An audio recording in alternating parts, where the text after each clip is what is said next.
तो अब चुनावी शोर पूरी तरह से थम चुका है। नेता सिर्फ डोर टू डोर कैंपेन करेंगे। और आपको बता दें, दोनों ही पार्टियों ने, यानी कि कांग्रेस और बीजेपी, दोनों ही पार्टियों ने पूरा जोर लगा दिया है।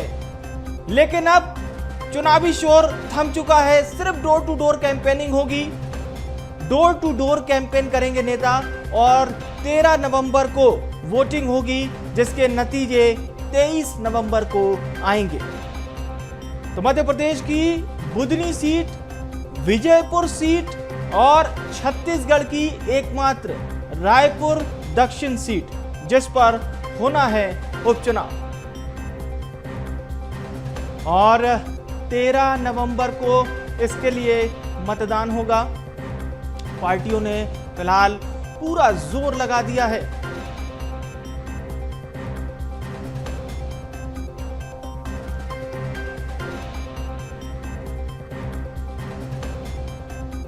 और इस बड़ी और अहम खबर पर हमारे साथ हमारे 3 सहयोगी हमें ज्वाइन कर रहे हैं।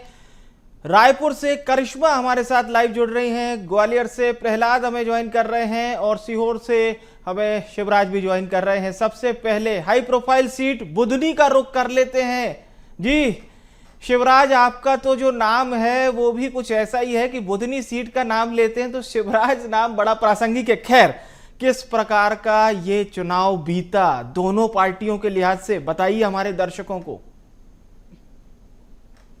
देखिए, बिल्कुल मध्य प्रदेश की सबसे हाई प्रोफाइल सीट अगर कहें तो वो बुधनी है, क्योंकि हमने देखा कि मध्य प्रदेश के पूर्व सीएम शिवराज सिंह चौहान इसी सीट से कई बार विधायक रहे और मध्य प्रदेश के सीएम रहे। लेकिन उनके सांसद बन जाने के बाद ये सीट पूरी तरह से खाली हो गई है। रमाकांत भार्गव जो है भाजपा के प्रत्याशी यहाँ पर बनाए गए थे, जिसमें हम लगातार देखा कि तमाम जो प्रचार प्रसार वो लगातार हमने देखा, नेताओं के जनसंपर्क हमने देखे, जिसमें बीजेपी की बात करें तो तमाम जो दिग्गज है उन्होंने अपनी ताकत झोंकी, जिसमें मुख्यमंत्री डॉक्टर मोहन यादव सहित तमाम जो नेता वो यहाँ पर पहुंचे और अलग अलग जगहों पर अपनी जनसभाएं की।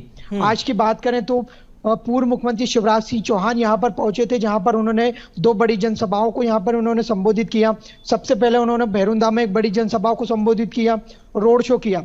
इसके बाद में कुछ देर पहले वो गोपालपुर पहुंचे, जहां पर गोपालपुर में भी उन्होंने जनसभा को संबोधित किया और रमाकांत भार्गव के पक्ष में वोट की अपील की। हालांकि आज से पूरी तरह से जो है प्रचार प्रसार थम गया है, क्योंकि कल के बाद में परसों यहाँ पर वोटिंग होगी और ऐसे में तमाम जो डोर टू डोर यहाँ पर अब चुनाव प्रचार प्रसार किया जाएगा। अगर कांग्रेस की बात करें तो कांग्रेस में हमने देखा कि तमाम जो दिग्गज है, जीतू पटवारी, पूर्व मुख्यमंत्री दिग्विजय सिंह सहित तमाम जो नेता वो यहाँ पर पहुंचे, उन्होंने भी डोर टू डोर यहाँ पर बड़ी बड़ी जनसभाओं को संबोधित किया।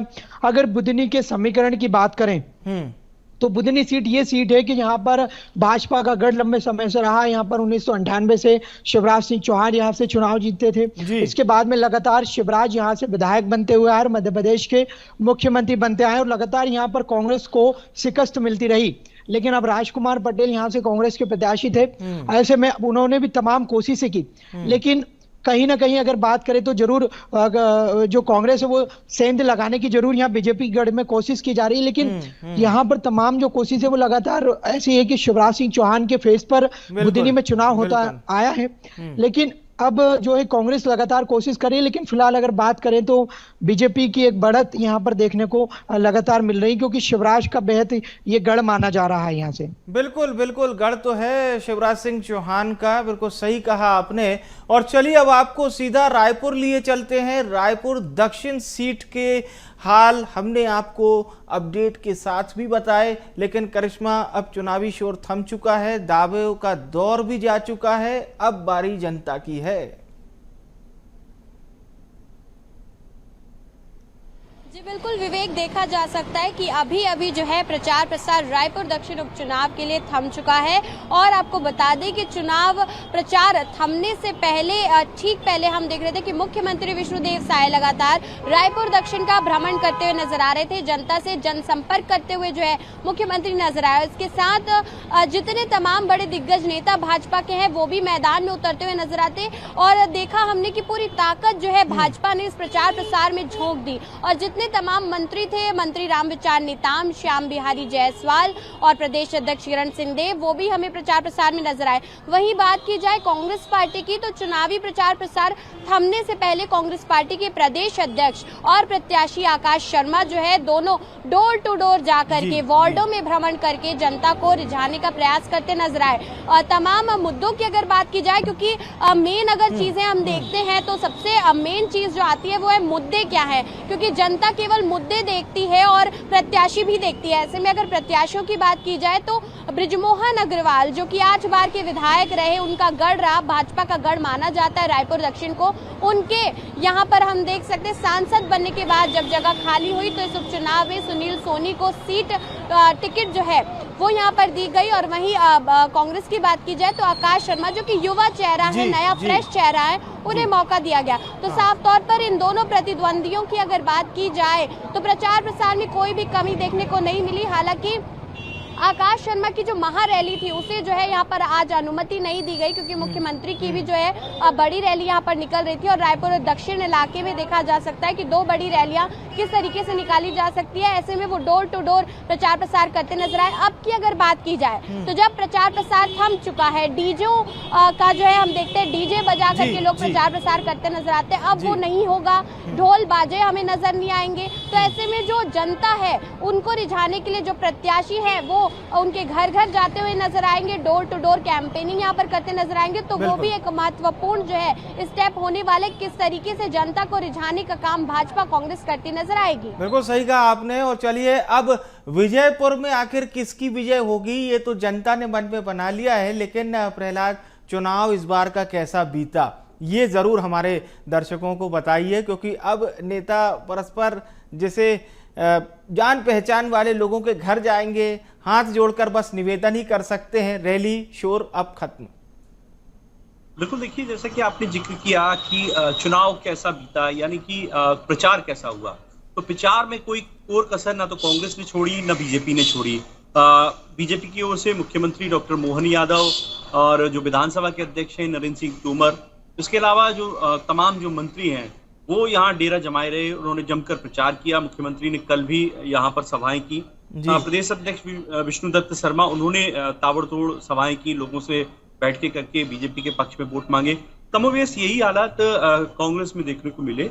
दिग्विजय सिंह से लेकर जीतू पटवारी और नेता प्रतिपक्ष उमंग सिंघार और तमाम जो नेता, चाहे फूल सिंह बरैया की बात करें, विधायक हैं, दलित नेता हैं, तो इस तरह से इस सीट का कुछ मिजाज बहुत अलग है, बेहद भिन्न है ये सीट। अगर बात करें यहाँ पर तो आदिवासी वर्ग अच्छी खासी तादाद में है जी।